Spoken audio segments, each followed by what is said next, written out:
XRP inflows versus price.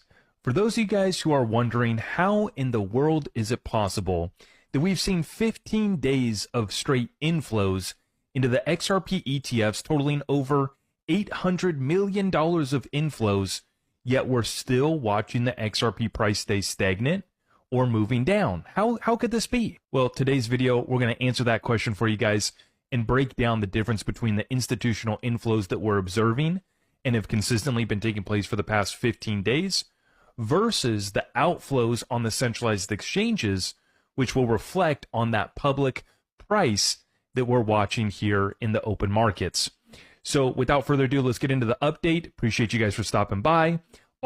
Let's get right on into it. Chad Steingraber, record levels of retail getting ripped out and capitulating. If you view this from the institutional perspective, they really did get the transition they wanted. As little retail as possible in the actual asset, they will sell you the derivative instead. The suits are going to be selling it with slideshow presentations. No, it wasn't safe for you to do self-custody, but it is safe for you to buy their ETF. And so we're seeing massive amounts of capitulation taking place in the markets. And all I have to say to that is I hope that you're like this guy who is complaining yet still buying. I love this one. I said I love how people complain, but they very rarely ever sell or go short. They just continue to hold and buy more. They're, complaining and crying and whining about XRP price, but they never sell. They never go short, right? They never actually give up, or at least I hope that you don't. But if you do need to complain about XRP price, do so in the comments down below. Tell us how frustrated you are. And just like we tell our children, it's okay to be frustrated. It's not okay to be mean.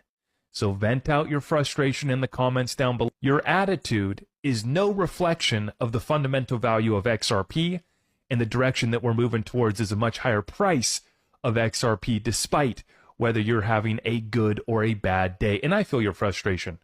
We are well short of the XRP targets that I had. We're well below some of the other big targets that we had this year, but it is lining up perfectly. And we are seeing institutional inflows. And eventually you're going to see this converge where retail and the masses out here in the public retail trading secondary markets are going to wake up to what's taking place here behind the scenes.